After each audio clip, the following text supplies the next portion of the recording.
मतलब इतना ये कहना चाहती हूँ कि आसिफ मुनीर का ये डर बहुत अच्छा लगा हम लोगों को, हम इंडियन को। ये डर अच्छा है, ये डर बहुत अच्छा है। चलिए और और सवाल। जी जी जी फिनाज, हाँ जी। कितने लोगों ने यहाँ धुरंधर देखी है? हाथ खड़ा करो। ओके, सलाम अलैकुम लियारी। कोई याद है आपको? लियारी के अंदर पाकिस्तान के सब मौलवियों ने बैठ के इसके बरखिलाफ एक फतवा निकाल दिया, मुनीर के खिलाफ। मुनीर के खिलाफ, ठीक जी।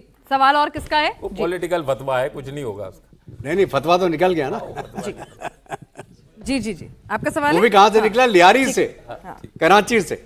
चलिए, तो हमारी जनता कह रही है कि भाई ये डर अच्छा है, अब इस डर में कुछ हम अपना भी फायदा देख लें। वैभव जी देखिए, हमारा तो लगे हाथ से कहते हैं ना, मौका भी है दस्तूर भी है। तो देखिए, अगर कहते हैं ना कि वो शेर है कि घर को आग लगी घर के चिराग से, ठीक है, तो अगर पाकिस्तान को आग अगर वहां का ही अपना एक चिराग लगा रहा है तो हमें कोई जरूरत नहीं है ज़्यादा वहां पे कुछ करने की। हमको वहां पे थोड़ा तेल प्रोवाइड करने की जरूरत है कि वो चिराग थोड़ा जल्दी जले।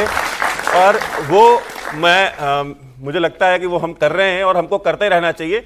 और एक जो सवाल मुझसे पूछा गया कि ये देश के अंदर जो लोग हैं, जो ऑपरेशन सिंदूर के दौरान जिन्होंने बयान दिया कि किस तरीके से जो है कि हमारे सारी एयरफोर्स ग्राउंडेड थी। पहली बात तो ये है कि इस तरह के पॉलिटिशियंस के बारे में, इस तरह के जो एक्टिविस्ट हैं उनके बारे में मुझे कहने की जरूरत ज़्यादा कुछ नहीं है। बिपिन रावत हमारे जो सीडीएस थे, लेट बिपिन रावत, उन्होंने ऑलरेडी हाफ फ्रंट की बात की थी कि हम 2 फ्रंट नहीं 2.5 फ्रंट पे लड़ रहे हैं। एक फ्रंट चाइना का है, एक फ्रंट पाकिस्तान का, और एक आधा फ्रंट जो देश के अंदर बैठा हुआ है। और आप तारीख उठा करके देख लीजिए, भारत का इतिहास इससे ही भरा पड़ा है कि किले के दरवाजे हमेशा अंदर से खोले गए हैं, बाहर से कभी कोई नहीं अंदर आ पाया। तो अगर आपकी दिल्ली शहर से अगर 50 किलोमीटर की दूरी पे अगर 300 किलो अमोनियम नाइट्रेट एक पढ़ा लिखा डॉक्टर लेकर के बैठा हुआ है, तो आप मुझे बताइए कि अब ऐसे लोगों का क्या इलाज किया जाएगा। और यही वो लोग हैं जो कभी शाहीन बाग में बैठ जाते हैं, कभी कहीं जाके बैठ जाते हैं, और दीपू चंद्र दास और जो हिंदुओं के साथ बांग्लादेश में हो रहा है उस पर इनके मुंह से आवाज नहीं निकलती, लेकिन इनको फिलिस्तीन में राफा तक दिखाई देता है, ढाका तक भी दिखाई देता है। तो जिनको राफा तक दिखाई देता है लेकिन ढाका दिखाई नहीं देता, तो ऐसे जो लोग हैं ये हमारे यहाँ पैरासाइट्स हैं, ठीक है। ये इस देश के लिए दीमक है जो इस देश को अंदर से चाट रहे हैं, खोखला कर रहे हैं। और हमको सबसे ज्यादा इनसे सतर्क रहने की जरूरत है, क्योंकि बाहर तो फौजी खड़ा है बॉर्डर पे, वो तो देख रहा है, वो तो अपना काम कर रहा है, वो वीरगति को भी प्राप्त हो रहा है, वो उनसे लड़ भी रहा है। क्या हम एक समाज के तौर पे, एक जागरूक नागरिक के तौर पे अपने समाज के अंदर खड़े हैं? क्या हम जागरूक हैं? क्या हम अपनी आंखें खोले हुए हैं? क्या हमको चीजें दिख रही हैं या नहीं दिख रही हैं? I think Vaibhav, what matters है, जो आपका सवाल था ना, उसमें मैटर क्या है, ये जो हम 100 लोग हैं, इनमें से कौन बिलीव कर रहा है इस बात को कि हमारी एयरफोर्स ग्राउंडेड थी? अगर कोई आप कर रहा है, कर रहे हैं, नहीं कर रहे हैं, कोई नहीं अगर कर रहा आप कर रहे हैं या नहीं कर रहे हैं, वो ज्यादा मैटर करता है। और उससे भी बड़ी बात, उससे भी बड़ी एक बात कर रहा हूं। चलिए 1 सेकंड को मेरे सामने उन्हीं को खड़ा कर दीजिए कि जी ग्राउंडेड थी, तो अगले दिन उड़ी कैसे? भाई आप एक बात बताओ, जब ग्राउंड हो गई तो भाई साहब वो 11 एयरफील्ड पे कौन आया था? भूत आया था किसी का? तुम्हारा देखिए, प्रूफ जो होते हैं ना वो अपने आप सामने आते हैं। मुझे किसी को कुछ प्रूव नहीं करना कि कौन एयर में था कौन नहीं था। आप एक बात बता दीजिए, इतनी दूरी पर 200, 300, 314 किलोमीटर पर जाकर अगर हमारी मिसाइल जाकर स्ट्राइक कर रही है, तुम्हारी एयर डिफेंस जो थी वो ग्राउंडेड थी क्या? आपकी एयर डिफेंस भी ग्राउंडेड थी, आपका रडार भी ग्राउंडेड था, आपके जहाज भी ग्राउंडेड थे। हमने जो तबाही मचाई उसके वीडियो पाकिस्तानियों ने बना के मैं तो इसीलिए बोल रहा हूं, सेक्टर्स के उन्होंने दिया सबूत, उन्होंने सबूत दिया, उन्होंने एक्नॉलेज किया है। और हम एक बात बताऊं, ये धुरंधर पिक्चर आई थी ना, पहले दिन ध्रुव राठी का वीडियो आ गया था कि कितनी बेकार पिक्चर है। अब 1000 करोड़ कमा लिए ना, तो वो जो है, जो झूठ होता है वो एकदम से उभर के आ जाता है, लेकिन जो सच है वो परतों से खुलता है। कोई अच्छी चीज है, कोई बेहतर चीज है, कोई प्रोफेशनल आर्मी है, वो अपने आप पता चलेगा, सच दिखेगा, एयरफील्ड पे दिखेगा। हाँ, एक हाँ।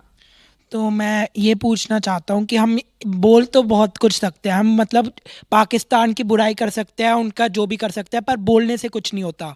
क्या हम उन्हें उनकी मदद नहीं कर सकते, उन्हें अच्छा नहीं बना सकते?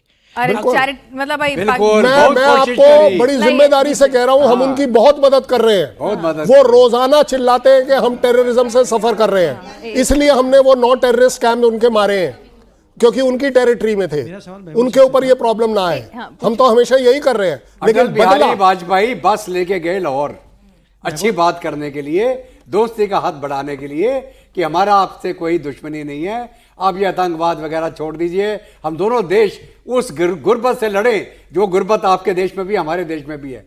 तो क्या हुआ, कारगिल किसने किया? पाकिस्तान की फौज ने। कौन? परवेज मुशर्रफ। और वहां पे हमने चढ़ के मारा उस पहाड़ के ऊपर। उस पहाड़ के ऊपर जब फौजी को पता चल रहा है ऊपर दुश्मन बैठा है, तब भी भारत की फौज ने चढ़ के मारा और उनके इतने मारे, हमारे जो नुकसान हुआ उससे डबल उनका नुकसान हुआ। तो कहने का मतलब यह है हमने बहुत कोशिश करी है। अच्छी बात इसे हजम नहीं होती, इसे गंदी बात करनी है, गंदे काम करने हैं, कुल मिला के कहानी का सार ये है। जी हाँ, वैभव से मेरा सवाल था कि अभी तक पाकिस्तान की कोई भी सरकार अपना कार्यकाल पूरा क्यों नहीं कर सकी? देखिए, अच्छा आप बताइए। नहीं, अच्छा नहीं, देखिए बात यह है कि 5 साल तो कोई सरकार पूरी नहीं कर सकी और कोई प्रधानमंत्री 5 साल का कार्यकाल पूरा नहीं कर सका। लेकिन अब आसिम मुनीर के को ये क्रेडिट है कि अब हर आर्मी चीफ 5 साल का टेन्योर जरूर पूरा करेगा, जो 3 साल का टेन्योर था। ठीक है, और वैसे भी सरकार को टेन्योर पूरा करने की जरूरत क्या है? आर्मी ही चला रही है सब कुछ, तो सरकार को टेन्योर नहीं भी पूरा करे तो चलता रहेगा सब। तो देखिए बात यही आयरनी है ना ये कि जिस देश में कोई प्रधानमंत्री 5 साल का टेन्योर नहीं पूरा किया, वहां पे अब हर आर्मी चीफ 5 साल का टेन्योर करेगा। आयरनी ये भी तो देखो वैभव के इमरान खान आपको वर्ल्ड कप विजेता, इंटरनेशनल फिगर, आपकी अगर पाकिस्तान की पहचान होती है कुछ शख्सियतों की तो इमरान खान का नाम आता जरूर है।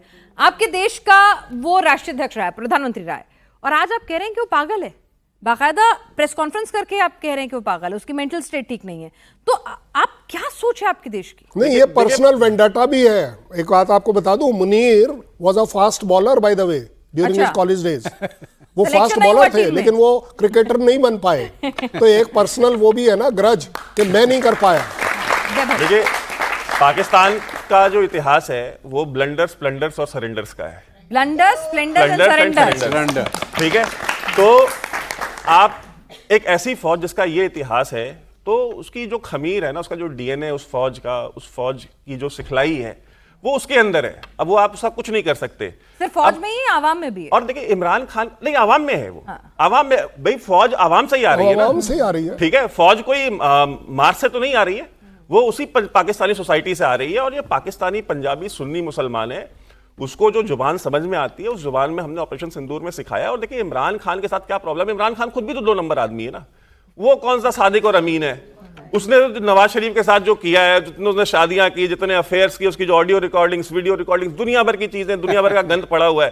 तो वो पूरा मुल्क ही उसी तरीके का है। वो एक ऐसा मुल्क है जहां पे जिहाद ही पनप सकता है, जिहाद ही सर्वाइव कर सकता है। आप मुझे बताइए, एक हमारे यहाँ पे साइंटिस्ट हुए डॉक्टर एपीजे अब्दुल कलाम, अब आप देखिए उनको इंडिया में नहीं दुनिया में स्टेट्समैन करके उनको एड्रेस किया जाता है आज तक, उनके जाने के बाद भी। एक उनका 2 नंबर साइंटिस्ट था, ठीक है, उसको खुद पाकिस्तान आर्मी ने अंदर डाला, जिसने उनका न्यूक्लियर प्रोग्राम बनते ही वो लेके पहुंच गया, कभी लीबिया को बेचने, कभी सीरिया को बेचने।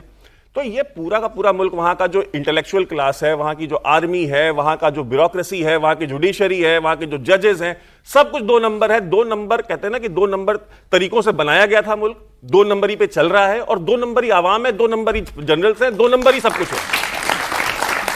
चलिए एक सवाल जी, और 2 नंबरी वालों को आप सिखा नहीं सकते, वो जो आप टोपी वाले पूछ रहे थे। जी सर मेरा ये सवाल है मैं देती हूँ। ब्लड में पाकिस्तान के ब्लड के हर आदमी में मतलब खुराफाती उल्टा सीधा करना। ठीक है, बैठिए। मैं ऐसा ही है, वो कह रहे हैं खुराफाती है भाई, वो उनको धुरंधर ही चलेगा। जी सर मेरा ये सवाल है कि मुनीर तो आईना देखा है, मतलब उस पाकिस्तान वाले मुनीर तो आईना देखा है मुनीर को। और आपका भी सवाल है बराबर में? पहली बात आपको भी पूछना नहीं? पहली बात मैं ये बता दूं कि वो एक डिवाउट सुन्नी मुसलमान है। शादी के बाद ये अफवाह उड़ी थी कि शिया बन गए, शादी के बाद कन्वर्ट कर गए शिया करने में, लेकिन ऐसा कोई ऑफिशियल रिकॉर्ड नहीं है वो डिवाउट सुन्नी। अब उनको आईना कौन दिखाएगा? वो रोज देखते हैं, लोग थूकते हैं, मीडिया वालों में बैन है, लेकिन वहां लोग उनके पोस्टर पे थप्पड़ मार रहे हैं।